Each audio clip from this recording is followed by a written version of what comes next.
Pauline Lan Haukip Kowe MLN ꯑꯩꯈꯣꯏꯒꯤ ꯂꯝꯗꯝ ꯑꯁꯤꯒꯤ ꯆꯤꯞ ꯃꯤꯅꯤꯁꯇꯔꯒꯤ ꯑꯣꯐꯤꯁ ꯄꯨꯔꯤꯕ ꯆꯤꯞ ꯃꯤꯅꯤꯁꯇꯔ ꯑꯃꯗ ꯌꯥꯝꯅ ꯑꯟꯄꯥꯔꯂꯥꯃꯦꯟꯇꯔꯤ ꯑꯣꯏꯕ ꯋꯥꯔꯗꯇ ꯋꯥꯍꯩ ꯋꯥꯇꯥ ꯁꯤꯖꯤꯟꯅꯔꯒ ꯆꯩꯕ ꯉꯥꯡꯕ ꯃꯁꯤ ꯆꯤꯞ ꯃꯤꯅꯤꯁꯇꯔꯗ ꯆꯩꯕ ꯅꯠꯇꯦ ꯂꯝꯗꯝꯁꯤꯗ ꯂꯩꯕꯥꯛꯁꯤꯗ ꯆꯩꯕꯅꯤ ꯑꯗꯨꯅ ꯃꯍꯥꯛ ꯑꯁꯤꯒꯤ ꯃꯊꯛꯇ ꯑꯦꯁꯦꯝꯕ꯭ꯂꯤꯒꯤ ꯍꯥꯎꯁꯀꯤ ꯏꯊꯤꯛꯁ ꯑꯦꯟ ꯗ ꯄ꯭ꯔꯤꯚꯤꯂꯦꯖ ꯊꯨꯒꯥꯏꯕꯒꯤꯗꯃꯛꯇ ꯏꯊꯤꯛꯁ ꯑꯦꯟ ꯗ ꯄ꯭ꯔꯤꯚꯤꯂꯦꯖ ꯀꯃꯤꯇꯤꯅ ꯃꯍꯥꯛꯀꯤ ꯃꯊꯛꯇ ꯃꯇꯤꯛ ꯆꯥꯕ ꯑꯦꯛꯁꯟ ꯂꯧꯈꯠꯐꯝ ꯊꯣꯛꯏ ꯆꯍꯤ ꯑꯃ ꯃꯈꯥꯏ ꯐꯥꯖꯤꯜꯂꯛꯑꯕ ꯃꯅꯤꯄꯨꯔꯗ ꯑꯣꯏꯔꯛꯏꯕ ꯉꯁꯤꯒꯤ ꯚꯥꯏꯑꯣꯂꯦꯟꯁ ꯑꯁꯤꯅ ꯂꯝꯗꯝ ꯑꯁꯤ ꯉꯁꯤꯗꯤ ꯄꯣꯊꯥꯐꯝ ꯈꯪꯗꯕꯗꯨꯒꯨꯝꯕ ꯁꯤꯆꯨꯋꯦꯁꯟ ꯑꯃꯗ ꯁꯥꯡꯅ ꯂꯩꯔꯛꯑꯦ ꯌꯨꯝ ꯀꯩ ꯊꯥꯗꯣꯛꯑꯒ ꯄꯨꯟꯁꯤ ꯊꯋꯥꯏ ꯍꯤꯡꯅꯅꯕꯒꯤꯗꯃꯛꯇ ꯂꯥꯟꯖꯦꯟꯅꯗꯅ IDP ꯃꯔꯛꯁꯤꯡꯗ ꯃꯤꯌꯥꯝ ꯀꯌꯥ ꯑꯃ ꯑꯋꯥꯕ ꯈꯥꯡꯅꯔꯤ ꯃꯁꯤꯒꯤ ꯃꯊꯛꯇ ꯍꯟꯗꯛ ꯏꯀꯨꯏ ꯀꯨꯏꯗꯅ ꯏꯆꯝ ꯆꯝꯖꯕꯤ ꯑꯩꯈꯣꯏꯒꯤ ꯂꯧ ꯁꯨꯖꯔꯒ ꯂꯩꯖꯕꯤ ꯏꯆꯜ ꯅꯨꯄꯤ ꯑꯃ ꯁꯥꯏꯇꯣꯟ ꯋꯥꯊꯜ ꯂꯝꯕꯤꯗꯒꯤ ꯁꯂꯥꯝ ꯁꯣꯐꯤꯌꯥ ꯂꯧ ꯁꯨꯔꯤꯉꯩꯗ ꯀꯨꯀꯤ ꯇꯦꯔꯣꯔꯤꯁꯁꯤꯡꯅ ꯑꯇꯝꯅꯅ ꯅꯣꯡꯃꯩ ꯀꯥꯞꯁꯤꯜꯂꯛꯇꯅ ꯃꯆꯥ 3 ꯊꯅꯝꯃꯒ ꯂꯩꯈꯤꯗꯦ ꯑꯗꯨꯛꯀꯤ ꯃꯇꯤꯛ ꯅꯨꯡꯉꯥꯏꯇꯦ ꯄꯨꯛꯅꯤꯡꯗ इमुंगी अवा अनादसु सरुक याजरी अदुगा लोइनना पृथ्वीगी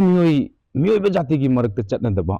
थवा हिंगनबगीदमक्ता मयु मकई थादोकचरगा रिलीफ कैंपता लैरिबा मरा लैजदबा जिरीदा अखोइगी चही फाद्रिबा अंगांग लान मरक्ता लानगी चैथेंग लानगी मैरी मैसा मरक्ता पोगलागा मिरोन ताजदरिबा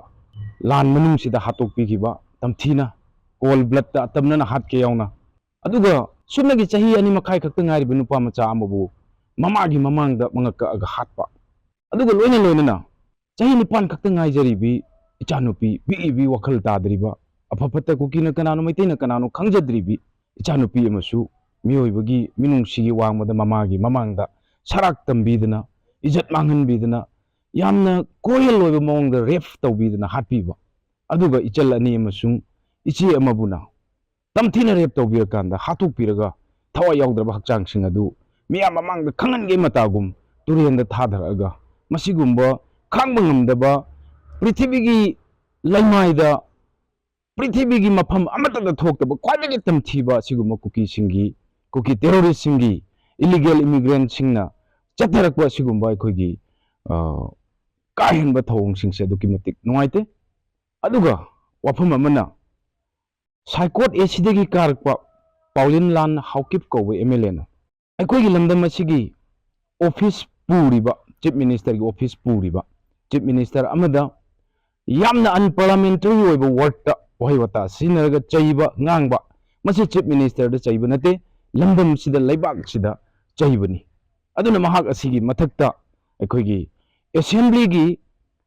हाउस की इथिक्स एंड द प्रिविलेज थुगाइबगी दमक्ता ethics and the privilege committee न महाकी मथक्ता मतिक चाबा एक्शन लौखटफम थोई अदुगा होम डिपार्टमेंट मिनिस्ट्री ऑफ अखोइगी होम अफेयर्स नसु माकी मथक्ता मतिक चाबा अदुगुंबा लमदम असी रूल ऑफ लॉ लैबा लैबाकनी पंग्या यादे लमदम असी लॉ लैबा लैबाकनी हेना खंगनबा मथौ ताई अदुगा कांगलुप अनीगी मरक्ता हौरिबा वायलेंस क्राइम असी हेना हेनगननबगी दमक्ता अचाकपा मैदा घी हैबगुंबा अचाकपा मै यांगसिलगा कम्युनिटी अनीगी मरक्ता नुंसिनदनबा हेलननबा वांगांग संगांग अदुगा हेना हाना सुनबा थोननबा तौबसे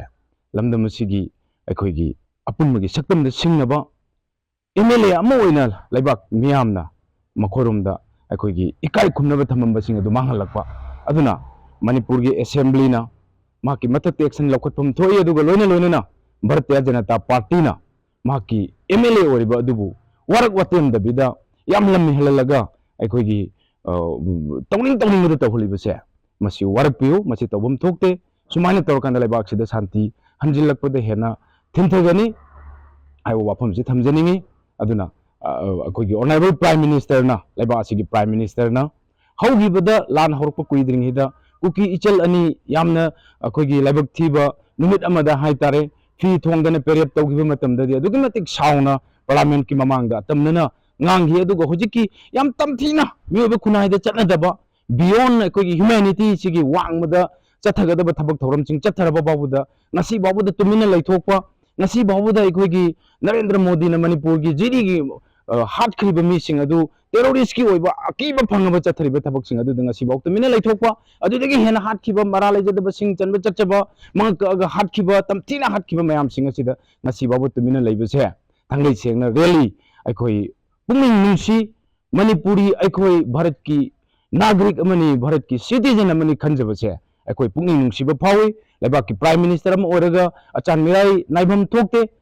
स्टेट खुदिमक थोब थौदोक खुदिमक इमुंग मनिंग थोपने खल कांद अखोई अचान मिराई नाइदना योंगई मेलई नाइदना वायन तौबीगदबनी अखोई मणिपुरी सिंगु भारत के सिटीजन अमन नतबगुम मणिपुरी सिंगु इंडियन नतबगुम येंगबीबा मणिपुर हरबी स्टेट असे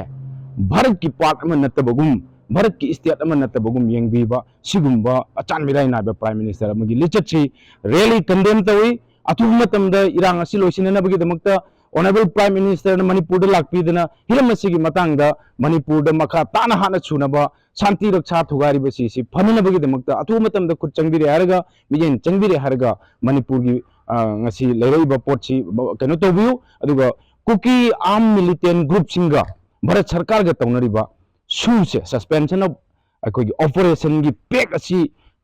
abrogate tawgadabni khudakta cancel tawgadabni aduga illegal immigrants sing atopadagi changsi laiba to country sing changsi laiba illegal immigrants sing asi su